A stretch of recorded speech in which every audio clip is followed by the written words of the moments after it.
Hola, hola, hola, hola. Salut à toutes et à tous. Les doy la bienvenida. Je vous souhaite la bienvenue en el podcast más tóxico de la web. Soy Donifan, el francés tóxico, el francés que te manda tareas cada noche a las 2 de la mañana. Y hoy en este podcast vamos a seguir haciendo lo que venimos haciendo desde hace ya casi 10 podcasts. No sé si este es el noveno o el décimo. Yo voy a empezar a hablar en francés. Je vais commencer par parler en français y luego les propondré una traducción del tema de hoy para que puedan estar seguros de haber entendido por lo menos, más o menos, cuál es mi pensamiento de la noche, porque yo grabo mis podcasts siempre a la 1 o 2 de la mañana cuando todo el mundo está durmiendo. Entonces, primero yo voy a empezar en francés, tranquilo, despacio, para que se acostumbren a mi voz y puedan entender bien. Y luego les hablaré en espagnol. Donc, bonjour à toutes et à tous. Le thème d'aujourd'hui et de savoir, c'est une question. Le thème est souvent, c'est une question dans mes podcasts. Je pose une question au début du podcast et ensuite on essaye d'y répondre ensemble et j'apporte des éléments de réponse pour construire mon raisonnement et mon argumentation. La question d'aujourd'hui est de savoir s'il est nécessaire d'avoir un accent parfait, de parler comme un natif, pour considérer que notre apprentissage d'une langue étrangère est un succès.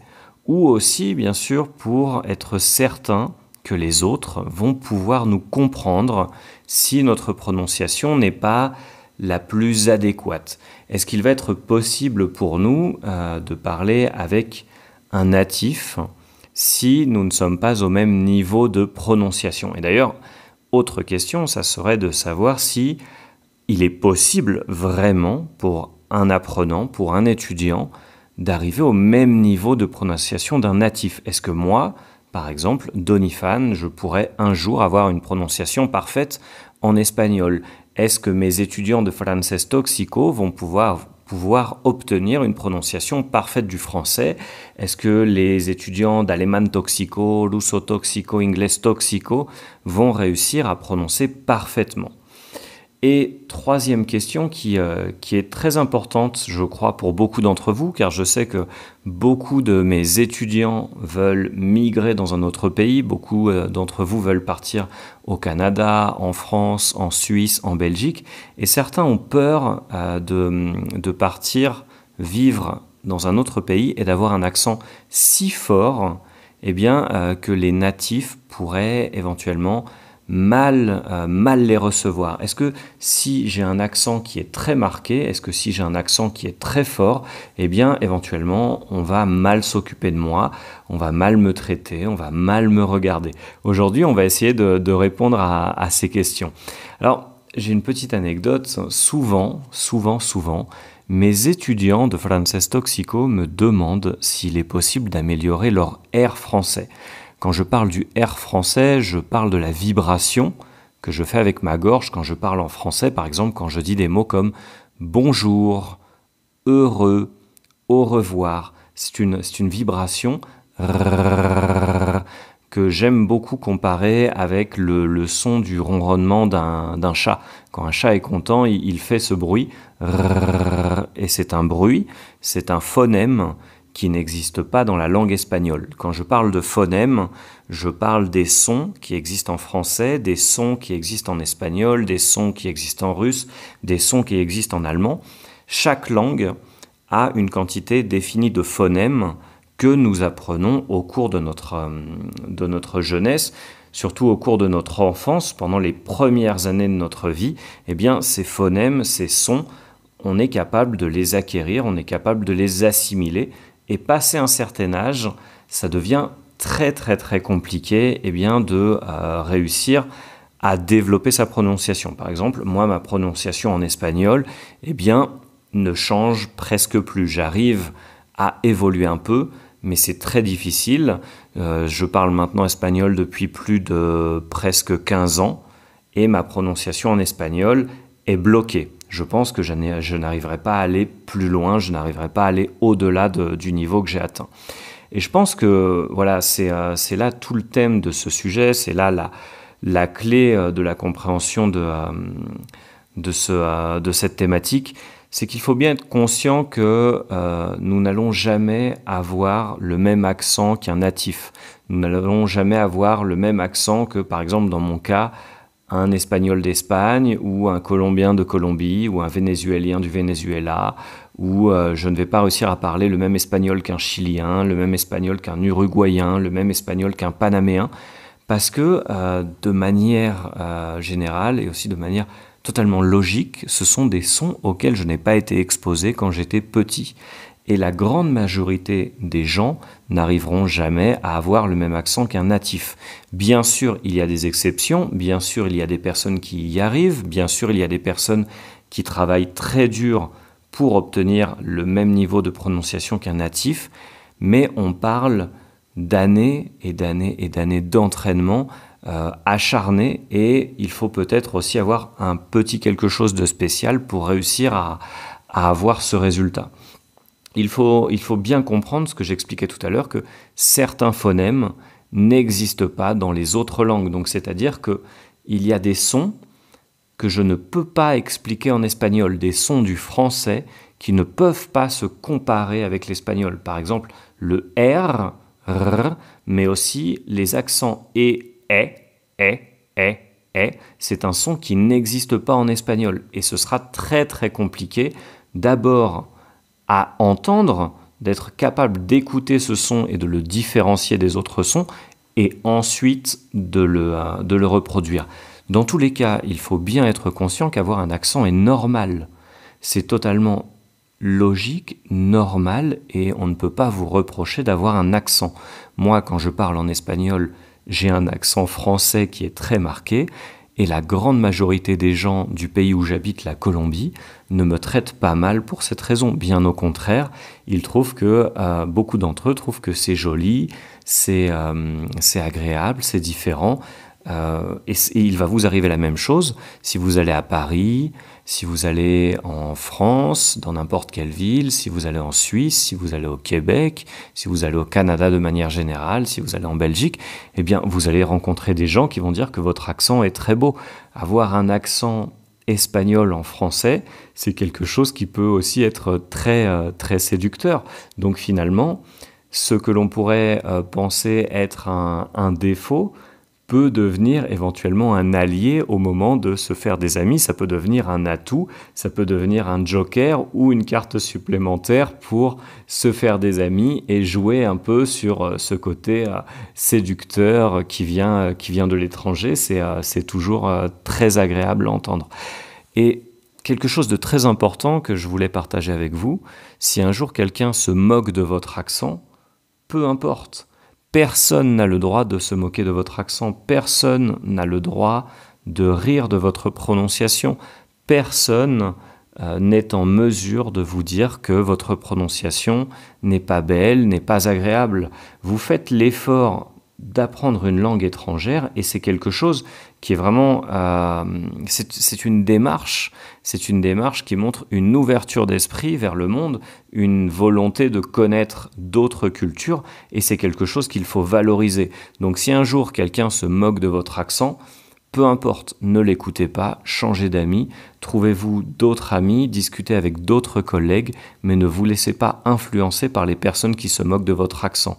Les personnes qui se moquent des accents des autres, généralement sont des personnes fermées d'esprit ou qui ont elles-mêmes un problème à gérer vis-à-vis de leur propre personnalité. Ne les écoutez pas, continuez à apprendre la langue, faites-vous plaisir parce que c'est une démarche personnelle que vous faites pour vous. Vous ne devez absolument rendre de compte à personne votre accent, personne n'a le droit de se moquer de lui. Ok ? Donc j'ai 3 conseils pour vous, comme à la fin de chaque podcast, je vous donne toujours 3 conseils. Soyez déjà dès le départ conscient que vous n'allez jamais réussir à parler comme un natif. Vous n'aurez jamais un accent parfait en français, en russe, en allemand, en chinois, en japonais, ou peu importe la langue que vous apprenez, mais ce n'est pas grave. C'est totalement normal. Si vous voulez développer votre accent, vous pouvez pratiquer tous les jours, prononcer tout seul, chanter, par exemple, chanter sous la douche, et profiter de toutes les opportunités qui s'offrent à vous pour prononcer sans avoir peur et sans vous torturer l'esprit. Et dernière chose, laissez de côté la honte. Il n'y a pas de raison d'avoir peur, il n'y a pas de raison d'avoir honte. C'est normal d'apprendre, c'est normal de faire des erreurs et personne n'a le droit de se moquer de vous. Je vais vous proposer un bref résumé, une brève description du thème qu'on a abordé aujourd'hui, mais en espagnol. El tema de hoy era de saber si realmente en algún momento podemos alcanzar tener un acento perfecto, como un acento nativo en un idioma extranjero que estamos aprendiendo. Entonces, por ejemplo, en el caso del francés, de saber si un colombiano podría tener un francés perfecto, o si un venezolano podría tener un acento alemán perfectísimo, o si un uruguayo podría hablar el italiano sin que se den cuenta que no es alguien nativo de Italia, etcétera, etcétera. También el plan es de contestar, responder varias preguntas. A ver, me van a entender si yo no pronuncio bien cuando yo estoy hablando otro idioma, si mi acento está un poquito machucado. En algún momento, de verdad, voy a poder lograr hablar como un nativo, como me lo prometen en algunos cursos. Y o sea, algo que puede dar miedo es de saber si tengo un acento muy marcado. ¿Me van a tratar mal o me van a tratar bien en los países que quiero visitar? Entonces, son los temas que vamos a ver hoy y vamos a tratar de responder a eso, pero primero les quería compartir una anécdota.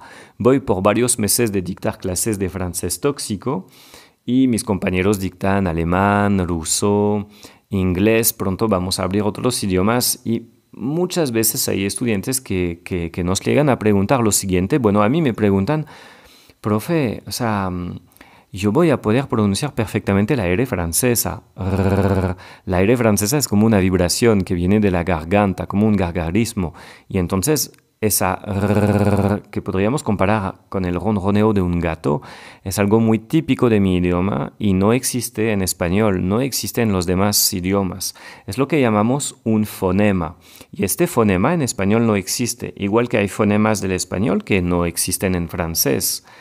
Y yo siempre les digo a mis estudiantes, no se vayan a torturar, no se pongan presión con eso, no se vayan a lastimar la garganta para su clase de francés, porque igual es muy complicado aprender esos fonemas, esos sonidos que nunca pudimos aprender cuando éramos niños. Para mí este sonido de la R francesa la voy escuchando desde que nací y entonces se almacenó, se pegó en un lugarcito de mi cerebro y para mí fue muy fácil porque como la escuchaba todos los días, bueno, yo la puedo reproducir, es un proceso natural. Ustedes, si ya tienen cierta edad, incluso si son muy jóvenes todavía, si ya pasaron cierta edad, se vuelve más complicado, ¿ok? Y no es nada grave, porque, o sea, toca asumir que nunca van a tener un acento nativo.